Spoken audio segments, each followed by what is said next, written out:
friends, welcome back to my channel. Today I am going to share with you the 4 eyeshadow palettes that I purchased over the course of 2019. If we're being honest, we're probably talking like the last 4 months of 2019. If we think back to the start of 2019, I had 2 objectives when it came to eyeshadow palettes. My intent was to really go through and scrutinize my eyeshadow palette collection and figure out which ones I actually wanted, which ones I didn't think were good quality anymore. And I never expected going into 2019 that I would get rid of as many eyeshadow palettes as I did. I really just discovered that based on where my eyeshadow preferences lie and my excitement for certain shadow quality and pigmentation, there just wasn't a lot of room for a lot of the fat that I had in my collection. So I got rid of a ton of palettes offhand. I don't know how many I got rid of. I'd have to go back and watch my eyeshadow palette collection. But if you guys have followed along, you've seen me in my palette decision videos really get rid of a ton of palettes. And to be honest, I, up until like August, didn't feel like I was missing out on a lot of the new releases. Don't get me wrong, I saw a ton of fun releases come out and I thought like, oh, that looks pretty. Ooh, I like that. Like, ooh, I'm liking the review about this. But it wasn't enough to compel me to want to make the purchase, which I thought was so interesting. And because there were so many eyeshadow palettes coming out all of the time, it didn't take me very long to forget about the palette that had caught my attention and then see something else, again, get excited about it, but not enough to want to buy it.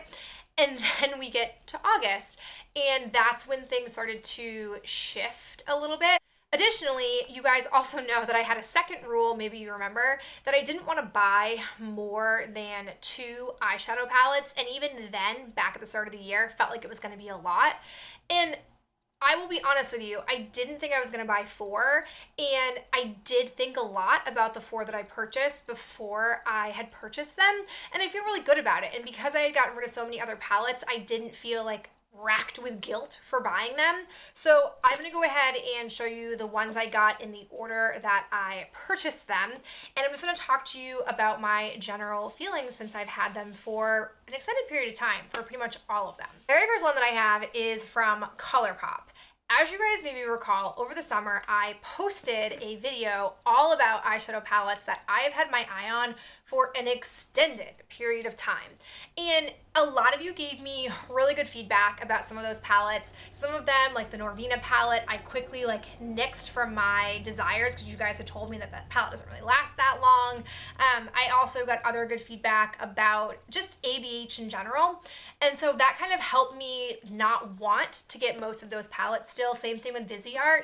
But then ColourPop came around and they were discontinuing this palette, the Fame palette.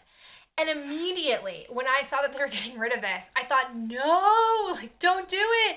A lot of you guys said positive things about this palette. And to me, it was such a pretty palette that I had my eye on for so long that as soon as they said they were discontinuing it, I was like, done, pulling the trigger. I absolutely want it. And if it's the only palette I get this year, I feel like it will be a great addition to my collection.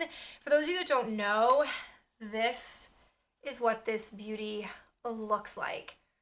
Oh, it has basically a bunch of mattes mixed in with some what I'd consider like shimmers. I wouldn't say they're full-on metallic. That always sort of prevented me from pulling the trigger on this originally when it released was it felt like a lot of sameness. But those of you in the comments told me that that was not the case, that you had mentioned that some of these browns, while they look very flat and very similar to each other in the pictures, they are not. And you are 100% correct. Like, for example, Stardom and Clubhouse, those have more of like a purpley brown tone mixed in with them, and they match so well with Debutante and Piece of Me. Like, this palette is stunning. I brought it with me when I went to a friend's wedding in Atlanta in October, and I loved the variety of looks that I pulled with this. This is one of those palettes that I take with me when I want to just spoil myself and be able to play, and I never have a bad eyeshadow look with this. I contemplated for like a second panning it this year for 2020, but ultimately I decided that I didn't want to go ham on this. I want to be able to just sort of come to it when I want to play with makeup or know that I'm going to have an easygoing look. And I figured there were other older palettes in my collection that I could easily pull in to use, that this doesn't need to be like my one palette to use up in a year. But I don't know if you can get your hands on this, but if you can find it somewhere and it's not ridiculously priced, I would definitely snag this because this thing is beautiful and I'm so, so happy that I added it to my collection. The next palette, or I should say palettes, that I added to my collection are from the Shane Dawson and Jeffree Star collaboration. Let's preface this by saying a couple of things. I don't follow Jeffree Star. I don't follow Shane Dawson. I have seen maybe a couple of Jeffree Star videos, and I've seen a bunch of like Jeffree Star makeup reviews. Here's what I'll say. I'm a sort of a weird YouTube watcher where I don't really care necessarily what a product is that's being reviewed. I just like to hear people's thoughts about products. The only exceptions to that rule are brow products and like exclusive brow product reviews and lip swatch videos, because those aren't really categories of makeup that I use at all, or at least not extensively. So I like knew Jeffree Star. I knew it was a thing. I knew he had a cosmetics company. Like I knew all of those things, but I just wouldn't say I'm a Jeffree Star person. Not subscribed, don't watch videos. And then with Shane Dawson, I don't really know Shane Dawson. The only videos prior to the collaboration series that I had seen was his video, I think 2 videos that he did with Bunny, because I am a Graveyard Girl fan. So aside from that, I didn't really know much about it. But through my watching of Jen Love's reviews, I had heard that there was going to be a series put out. And originally my understanding of it was going to be a series focused on like the makeup YouTube community, but it really wasn't that. It was all about the making of this makeup, which I found equally fascinating and very interesting. And so as the series was playing out and the palettes were revealed, I really got excited about them, which is so unusual because if you look at my collection and you hear me talk about makeup and eyeshadow in particular, I am not a super colorful eyeshadow person. A lot of that I think is driven by the fact that I work in a field that I don't think is appropriate to be wearing like bright blue eyeshadow and like really in your face eyeshadow. It's more like a toned down neutral eyeshadow look is what my everyday is. And so I don't have a lot of use for colorful shadows. But the more I looked at the shadows and the more I thought about them, I thought like, no, there are some fun colors in here that I could work in, and there's a lot of balance within these palettes. So the first one that I really, really wanted was the Mini Controversy palette, which if you don't know, it looks like this. I was super drawn to My Boyfriend's Purse, to Exposed, Cry on My Couch, like hello, that's an easy color for me. Flat Earth, like I really liked the colors in here, but surprisingly, this has not been my go-to palette from this collaboration. In hindsight, I think if I were to go back, I maybe wouldn't have purchased this one because when I go to pull this out, I don't find this to be a standalone palette unless I'm doing a one shadow look.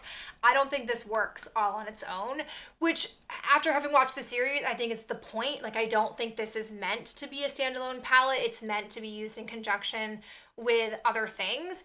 And so in hindsight, again, wouldn't have necessarily gotten this, but I do really, really love the individual colors in here that I mentioned, and I have worked them into other looks. Surprisingly, the Conspiracy palette was not the palette that I was going to purchase. But as the release came closer and closer, I actually went back and rewatched some of the pieces of the episodes, and I just thought like, I really do like some of these colors in here.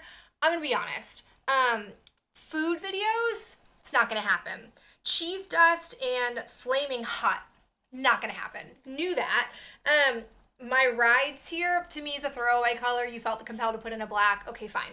But the rest of these, like this entire top row, I am all for. I love the Conspiracy, Diet Cola, Not a Fact, sleep paralysis. Oh, literally, I have worn sleep paralysis as a one shadow look, and I am just in love with it. Like, literally, my pills, I have worked away most of the imprint of my pills. Like, I just think this is a really gorgeous palette. I think that the design of this is bananas, and I don't necessarily need a palette this big and bulky, but it's fun, sure, why the heck not? And to be honest, when I look at my collection, these two palettes are my only palettes that have really vibrant non-Victoria go-to colors, and that to me made it okay to own both of these, because I kind of got to a place where I was just like, you know what, I don't need to pan every single palette, and I want to sort of push myself and try new colors. And to be also honest with you guys, I have been curious after having watched a number of eyeshadow palette reviews about Jeffree Star Cosmetics. I have been curious about the formulation of the shadows, and they are nice. They are not like the most magnificent things ever, but they are nice quality, and I do really find that I can work with them and create really pretty looks. Like, I've kind of in the back of my head been waiting for a Jeffree Star palette to come out that I really felt compelled by, and I felt compelled by this, so I decided to grab both of these, and I'm enjoying playing with them. It has made it harder for me to stay focused on the Lorac Mega Pro palette because I've really been enjoying these two. So now we get to the last palette that I have purchased this year. This was a palette that I purchased after the Shane Dawson and Jeffree Star collaboration, which, granted, I ordered those first but didn't get them until after I got the fourth palette that I am about to show you because they took so long, literally so long to get to me. But the last palette that I grabbed was the Tati Beauty Volume 1. When I first saw this palette, I thought, nah, you don't need it. You don't need that kind of palette. You know, I'm going to show it to you guys. When I look at it, it's a warm palette. And maybe you recall me telling you recently in a Mega Pro palette pan session that I'm kind of sick of warms. But then, again, I thought about it. I thought about it more. I tried to stay away from the hype of it because I didn't want to get sucked into hype. I didn't want hype to be the reason that I purchased the palette.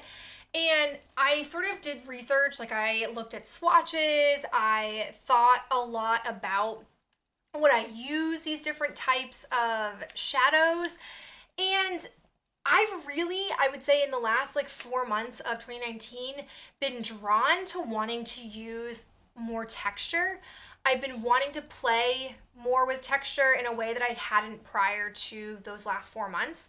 And when I was looking at Tati's swatch video, I just thought, like, this palette is really stunning. And a lot of these shades can be shades that I can come to and use in conjunction with other brighter things. And now that I don't have the Lorac Mega Pro in my life, I don't have very many warm shades.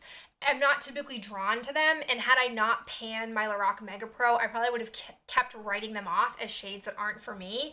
But I think this palette's really gorgeous, and literally, it's so funny. I tried to resist it. I kept thinking about it, tried to resist it.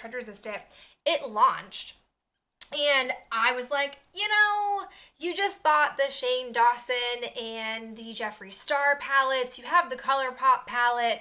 Like, you don't necessarily need this. Tati also made it clear that it's not limited edition. It will keep being a part of the collection. But then, like, the day that it launched, and I was off social media. It was my friend's wedding the day that it launched. I was off social media, and finally, at like 5 o'clock, we had a break between the ceremony and the reception.